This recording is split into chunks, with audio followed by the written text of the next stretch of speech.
السلام علیکم ورحمۃ اللہ وبرکاتہ۔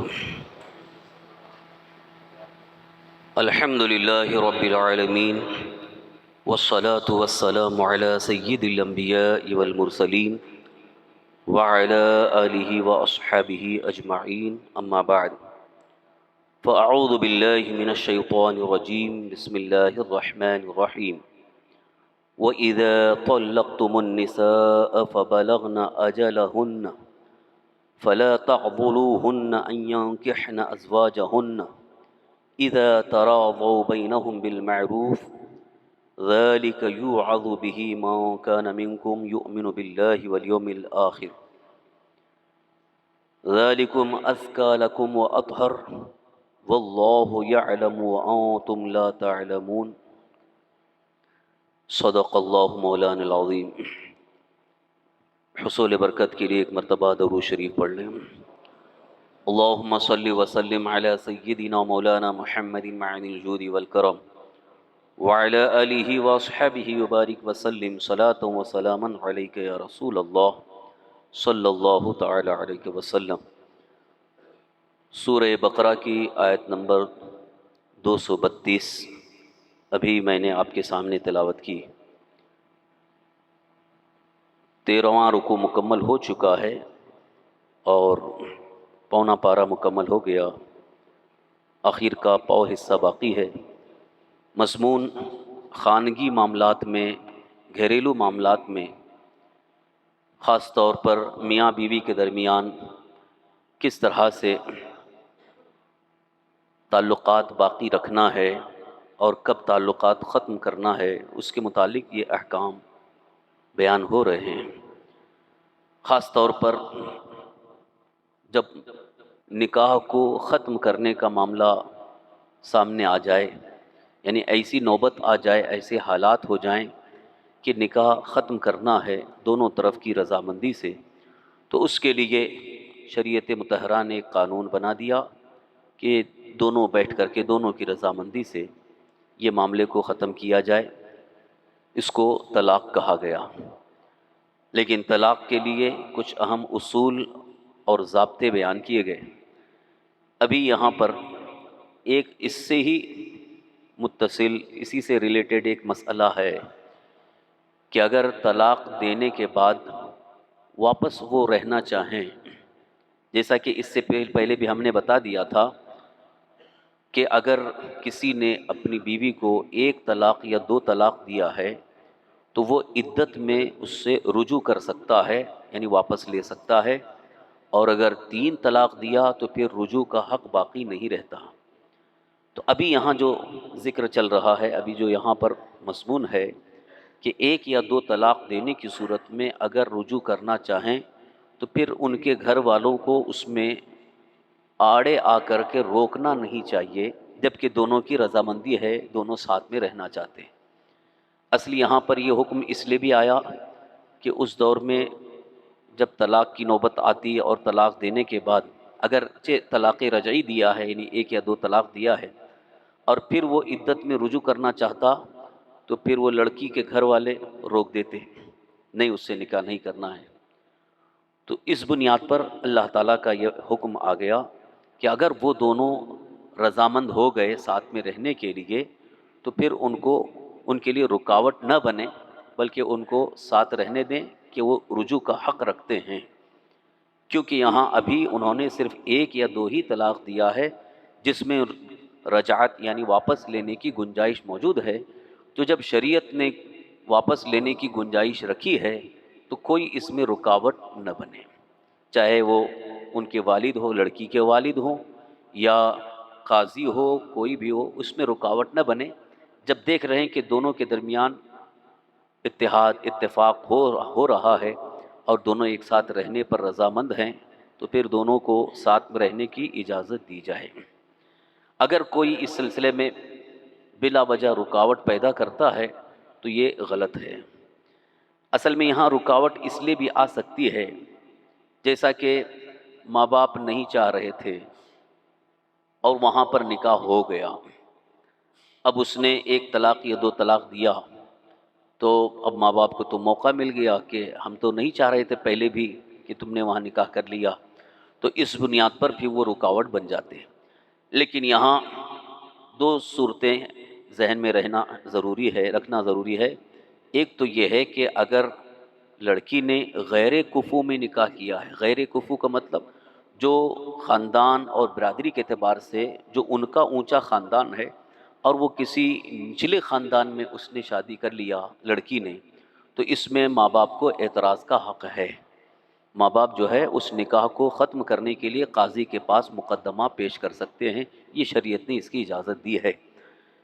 جیسے آج کے اعتبار سے جو ایک خاندانی نظام ہے، خاندانی نظام، اور وہ بھی جن کا شجرہ یا جن کی اصل وہاں پر موجود ہے اور باضابطہ ان کے پاس شجرہ یا ان کا خاندان محفوظ ہے، تو ایسی صورت میں لڑکی کے لیے کفاءت کا مسئلہ یہ شریعت نے رکھا ہے، کیونکہ اس کی وجہ یہ ہوتی ہے کہ جیسے اگر لڑکی اونچے خاندان کی ہے، مثال کے طور پر سادات سے ہیں، تو سادات اونچے خاندان کی، تو اگر وہ کسی نچلے خاندان میں، نچلے سے مراد یہاں ذلت کے اعتبار سے نہیں، کیونکہ عرف کے اعتبار سے، سماج کے اعتبار سے جن کو تھوڑا اس سے نیچے خاندان شمار کیا گیا ہے، اس میں اگر وہ نکاح کر لیتی ہے تو اس کی وجہ سے اس کے ماں باپ کو، اس کے گھر والوں کو شرم اور عار محسوس ہوتا ہے کہ ہمارے گھر کی بچی وہاں۔ تو اس کے لیے شریعت اسلامیہ نے بھی اس میں ماں باپ کو اختیار دیا ہے کہ اگر وہ اس پر راضی ہو گئے تب تو ٹھیک ہے، نکاح درست ہو جائے گا، لیکن اگر ماں باپ اس بات پر راضی نہیں ہیں، اس نکاح کو ختم کرنا چاہتے ہیں، تو ایسی صورت میں وہ قاضی شرع کے پاس جائیں اور مقدمہ پیش کریں، قاضی تحقیق کر کے پھر دونوں کے اس نکاح کو ختم کرنے کا حکم دیں گے۔ طلاق کی صورت یہاں بھی پیدا ہو سکتی ہے۔ تو اب یہاں اگر وہ رجوع کرنا چاہ رہے ہیں تو اس میں رجوع کے لیے اگر وہ روکتے ہیں تو بالکل حق بجانب ہیں، کیونکہ ماں باپ نے وہاں شریعت کا جو ان کو حق تھا اس کے اعتبار سے انہوں نے نکاح کو ختم کیا ہے، اور پھر اب رجوع وہ کرنا چاہتے ہیں تو یہاں وہ روک سکتے ہیں۔ لیکن اگر کفاءت میں نکاح ہوا ہے، کفاءت یعنی ہمسر ہیں، برابر برابر ہیں، کوئی بھی سماج میں، عرف میں آر کا باعث نہیں ہے، تو ایسی صورت میں پھر ماں باپ ان کو رکاوٹ نہ بنے بلکہ ان کو خوشی خوشی رہنے دیں۔ نکاح کے متعلق یہ جو مسئلہ ابھی میں نے آپ کے سامنے بیان کیا کفاءت کا، کہ ہمسر ہونا چاہیے، برابری ہونا چاہیے، وہ عرف کے اعتبار سے جس کو خاندانی اعتبار سے اونچا خاندان شمار کیا گیا ہے یا نچلا خاندان شمار کیا گیا ہے، اس کا لحاظ کیا گیا۔ لیکن باقی دیگر معاملات میں اس سماج یا اس عرف کا، کفاءت کا کوئی اعتبار نہیں، صرف یہ نکاح کے لیے اس کا لحاظ کیا گیا ہے، کیونکہ نکاح ایک ایسی چیز ہے کہ نکاح کرنے کے بعد دونوں کے ساتھ کافی چیزوں کے معاملات ہوتے ہیں، خاص طور پر خاندان سے ریلیٹڈ بہت سارے معاملات ہوتے ہیں، اس لیے شریعت نے اس میں کفو ہونے کا یعنی برابر ہونے کا لحاظ کیا ہے۔ اب اس سے ایک ساتھ صاف ایک مسئلہ اور بھی آپ کو سمجھ میں آ رہا ہوگا کہ جب اسلامی شریعت میں، اسلامی احکام میں ایک لڑکی کو جو کہ اچھے خاندان کی ہے، اونچے خاندان کی ہے، شریف خاندان کی ہے، وہ کسی نچلے خاندان میں اس کو نکاح کرنے کی اجازت نہیں دی جا رہی ہے، تو جو مکمل طور پر غیر مسلم سے نکاح کرنے کے لیے تیار ہو تو وہ کہاں سے درست ہوگا؟ ایک بات تو یہ ہے کہ وہاں نکاح تو ہوتا ہی نہیں ہے، یعنی اگر کوئی مسلمان بچی کسی غیر مسلم سے نکاح کرنا چاہے تو وہ نکاح ہوگا ہی نہیں، چاہے قاضی آ کے پڑھائے، چاہے کورٹ میں پڑھائے، کوئی بھی شرعاً وہ نکاح ہے ہی نہیں ہے، کیونکہ نکاح کے لیے مذہب ایک ہونا ضروری ہے۔ مذہب ایک ہونا سے مراد کہ دونوں کا عقیدہ اسلامی عقائد کے مطابق ہو، اور وہ اسلامی عقائد جو کہ قرآن و حدیث سے ثابت ہیں۔ اگر قرآن و حدیث کے خلاف کوئی عقیدہ اپنائے ہوئے ہیں اور اپنے آپ کو وہ مسلمان بھی کہتے ہیں تو بھی ان سے نکاح جائز نہیں ہے، ان سے نکاح درست نہیں ہے، جیسا کہ موجودہ بہت سارے باطل فرقے ہیں۔ ایک رافضی جن کو شیعہ کہا گیا، رافضیوں کے عقائد بہت سارے قرآن و حدیث کے خلاف ہیں۔ اگر کوئی مسلمان بچی کسی شیعہ سے نکاح کرنا چاہے تو اس کا نکاح ہوگا ہی نہیں، کیونکہ دونوں عقیدے میں بہت فرق ہے، بہت زیادہ فرق ہے۔ صرف ظاہری طور پر وہ مسلمان شمار کیے جاتے ہیں یا اسلامی سماج سے تعلق رکھتے ہیں، لیکن ان کے عقیدوں میں بہت زیادہ فرق ہے، یہاں تک کہ اسلامی اصول کے مطابق کچھ عقیدے ان کے ایسے ہیں کہ جس کی بنیاد پر ان پر کفر کا بھی حکم عائد ہوتا ہے۔ اسی طرح سے وہابی فرقہ جو حضور صلی اللہ علیہ وسلم کی شان میں گستاخی کرنے کے عقیدے رکھتے ہیں، ان سے بھی نکاح، چاہے وہ لڑکا ہو یا لڑکی ہو، نکاح درست نہیں ہوگا، نکاح صحیح نہیں ہوگا۔ لہٰذا اس میں نکاح کرنے سے پہلے یہ چیزیں سمجھ لینا ضروری ہیں۔ رشتہ کرنے کے وقت جہاں کہیں بھی رشتہ کیا جا رہا ہے، اگر وہ عقیدے میں بالکل صحیح نظر آتے ہیں، اس کے بعد ہی باقی دیگر معاملات کو دیکھا جائے۔ آج کل اکثر یہ ہو رہا ہے کہ بس دولت مند ہے، پیسے والے ہیں، کر دینا ہے، چاہے کوئی بھی ہو، چاہے وہ مسلمان ہو، چاہے غیر مسلم ہو، چاہے وہ شیعہ ہو، رافضی ہو، وہابی ہو، کوئی بھی ہو، بس دولت مند ہے، ہماری بچی کو بہت اچھا رکھے گا، ماں باپ یہ سوچ رہے ہیں۔ حالانکہ یہ غلط ہے۔ حدیث پاک میں آیا ہے کہ یہ جو باطل فرقے ہیں، گمراہ فرقے ہیں، یہ جہنم کے کتے بنیں گے، ان کو جہنمی کتا بنایا جائے گا میدان محشر میں۔ تو اسی لیے اب آپ سوچو، کیا کوئی شخص اپنی بچی کو کسی جہنمی کتے کو دینا پسند کرے گا؟ کس طرح سے لوگ پسند کر رہے ہیں، دنیا ہی سمجھ رہے ہیں کہ دنیا جو کچھ ہے بس یہی ہے۔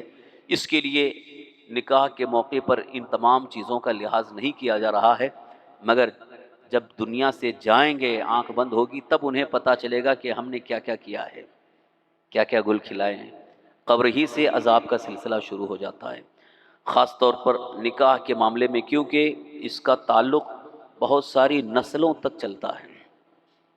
نکاح کے بعد صرف یہ نہیں کہ بس اپنی ان کی خواہش پوری ہو گئی نکاح سے، نہیں، نکاح سے صرف خواہش کا مسئلہ نہیں ہے، وہاں پھر اولاد ہے، پھر اولاد در اولاد ہے، اولاد کیسی ہوگی، پھر اس اولاد کے ساتھ کیا کیا ان کی تربیت کا معاملہ، یہ بہت سارے مسائل ہیں۔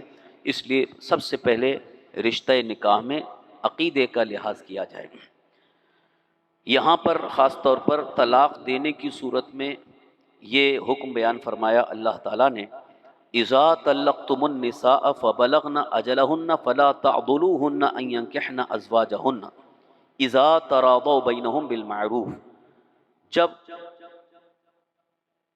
انہیں تم نے طلاق دے دیا، یعنی جب تم عورتوں کو طلاق دے دیے، پھر وہ ان کی میعاد پوری ہو گئی، یعنی ان کی جو عدت ہے، عدت پوری ہو جا رہی ہے، فلا تعضلوہن، تو اے عورتوں کے والیو، ان کو نہ روکو کہ وہ اپنے شوہروں سے نکاح کریں۔ یعنی جہاں کفو میں نکاح ہوا تھا لیکن کسی وجہ سے یا ان کے درمیان کچھ اختلاف ہوا، آپسی جھگڑا ہوا اور طلاق نہیں دینا تھا لیکن دے دیے، طلاق دینے کے بعد پچھتاوا ہوا کہ نہیں ہم سے غلطی ہو گئی، تو اب وہ دونوں اگر اس بات کا احساس کریں، ندامت کریں کہ نہیں ہم کو واپس رہنا ہے، تو شریعت نے ان کو اجازت دی ہے کہ چونکہ ایک ہی بار طلاق دیا ہے یا دو ہی بار طلاق دیا ہے تو رجوع کا حق ہے۔ اس لیے لڑکی کے جو اس کے ولی ہیں، ولی سے مراد باپ ہے، دادا ہے، ان کو یہ حکم دیا گیا کہ اب اس کو نکاح کرنے سے نہ روکو، کہ وہ اپنے پہلے شوہر کے ساتھ نکاح کر کے رہنا چاہیں رہ سکتی ہیں۔ اذا تراضوا بینہم بالمعروف، جبکہ آپس میں شریعت کے موافق وہ رضامند ہو جائیں، یعنی ان کی رضامندی سارے حقوق کی ادائیگی کے ساتھ ہو سکتی ہے تو بہت اچھی بات ہے۔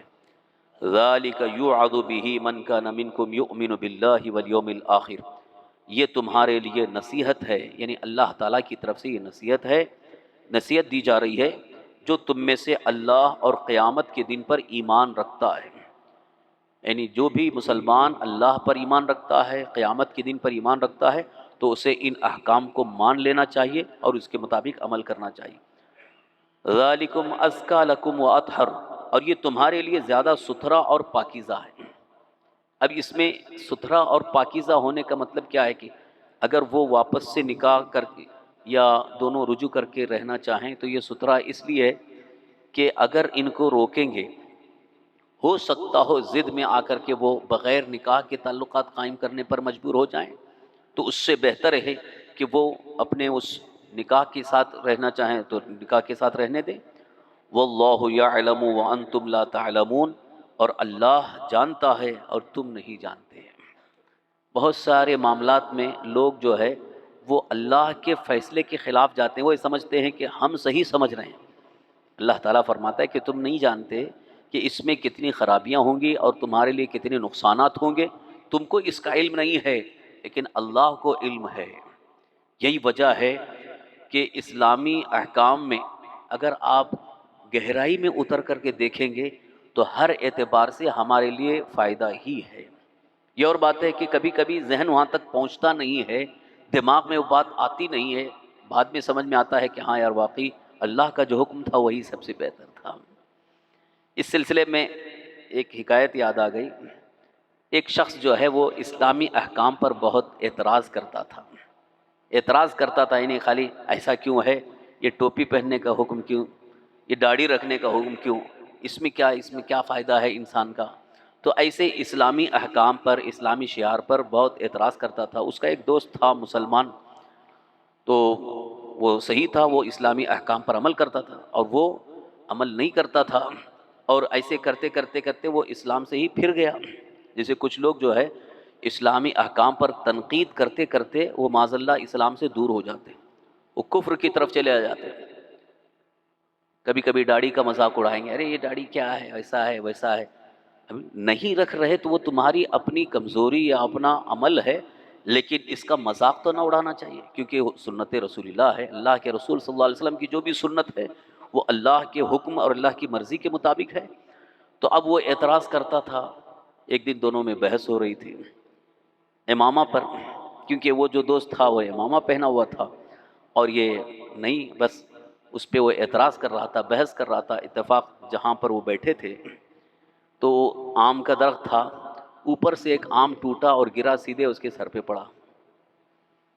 تو اس نے کہا، اس کے دوست نے، دیکھو اگر تو امامہ پہنا ہوتا تو کم سے کم تیرا سر محفوظ ہوتا، اور یہ بھی سوچ لو کہ ابھی تو اللہ کا شکر ہے خالی آم گرا، اگر ناریل کے درخت کے نیچے بیٹھا ہوتا تو کیا ہوتا، تیرا سر ہی پھٹ جاتا۔ تب اس کے سمجھ میں آیا کہ ہاں اس میں بھی کچھ حکمتیں ہیں۔ اللہ تعالیٰ کبھی کبھی اس کو ہدایت کے لیے ایسے اسباب عطا فرماتا ہے جہاں اس کو بات سمجھ میں آ جاتی ہے۔ بہرحال اسلامی احکام پر اعتراض نہیں کرنا چاہیے، ایسا کیوں ویسا کیوں۔ اس میں یہ ہماری عقل کی کمزوری ہے کہ ہماری عقل میں وہ بات نہیں آ رہی ہے یا ہم اس کو سمجھ نہیں پا رہے ہیں۔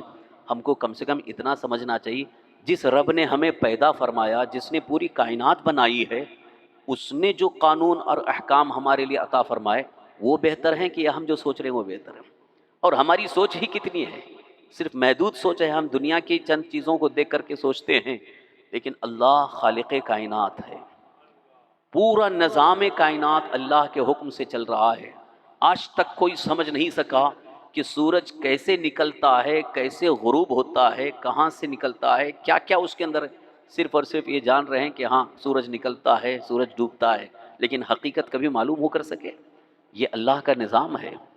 اور وہ بھی دیکھیے اللہ کا بنایا ہوا نظام، پورے سال کے 12 مہینوں میں سورج کو حکم دے دیا گیا ہے کہ فلاں تاریخ کو ادھر سے نکلنا ہے، وہیں سے وہ نکلتا ہے، جہاں غروب ہونا ہے وہیں غروب ہوتا ہے۔ وہ جو وقت بنا ہوا ہے، ٹائم، اس سے بالکل ادھر ادھر نہیں ہوتا ہے۔ تو یہ اللہ تعالیٰ کا بنایا ہوا نظام ہے۔ اگر کوئی انسان بنایا ہوتا تو جیسے الیکٹرک گھڑی یا کوئی بھی چیز تھوڑے دیر میں خراب ہو جاتی ہے، پھر اس کو ریپیئر کرنا پڑتا ہے۔ آج تک کبھی یہ کائنات کا نظام خراب نہیں ہوا کہ سورج نکلنا بند ہو گیا ہو کہ اس کی ریپیئر کی ضرورت پڑے۔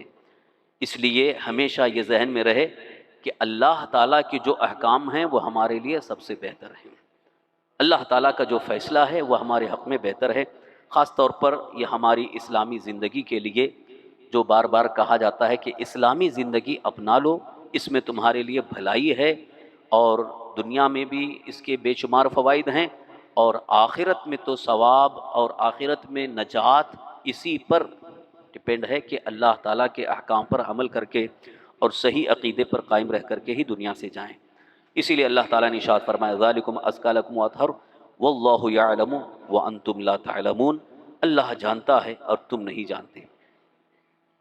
اب یہاں سے یہ رضاعت کے کچھ اہم مسائل کا ذکر ہے۔ رضاعت کا مطلب ہوتا ہے کہ بچے کی پیدائش کے بعد جب بچہ پیدا ہوتا ہے تو بچے کی پیدائش کے بعد اس کی پرورش، اس کی کفالت وغیرہ کس کے ذمہ ہے؟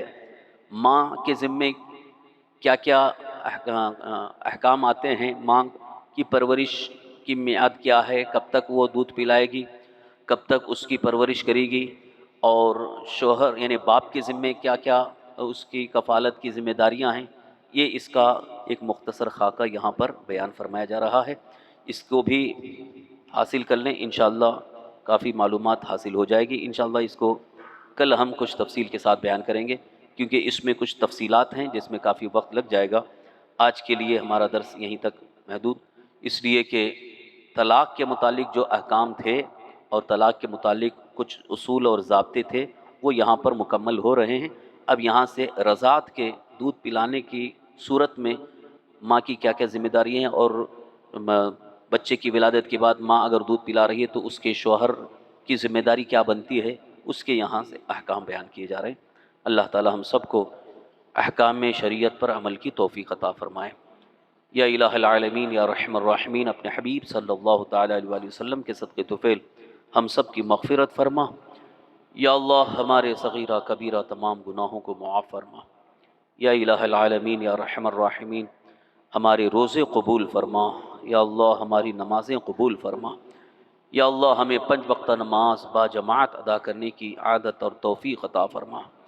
یا الہ العالمین یا رحم الراحمین، یا اللہ اپنے حبیب صلی اللہ علیہ وسلم کے صدقے طفیل ہم سب کی تمام پریشانیوں کو دور فرما، ہماری تمام مشکلات آسان فرما۔ یا اللہ ہمیں ہر بیماری سے محفوظ فرما، ہم میں جو بھی بیمار ہیں انہیں شفائے کاملہ عاجلہ صحت و عافیت و تندرستی عطا فرما۔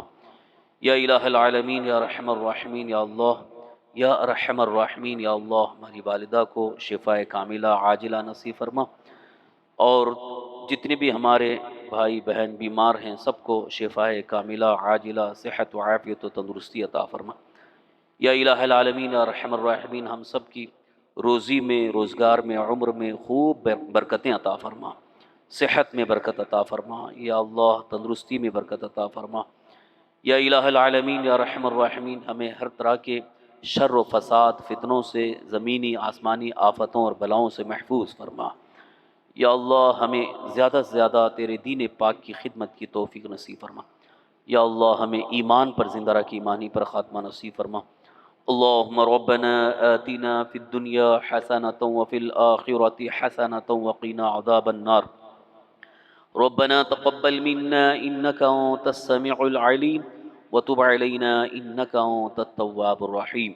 قال الله تبارك وتعالى في شان حبيبه الكريم، اعوذ بالله من الشيطان الرجيم، ان الله وملائكته يصلون على النبي يا ايها الذين امنوا صلوا عليه وسلموا تسليما۔ اللهم صل وسلم على سيدنا مولانا محمد معين الجود والكرم وعلى آله وصحبه وبارك وسلم صلاة وسلاما عليك يا رسول الله صلى الله تعالى عليه وسلم۔ سبحان ربك رب العزة عما يصفون وسلام على المرسلين والحمد لله رب العالمين۔ صلاة والسلام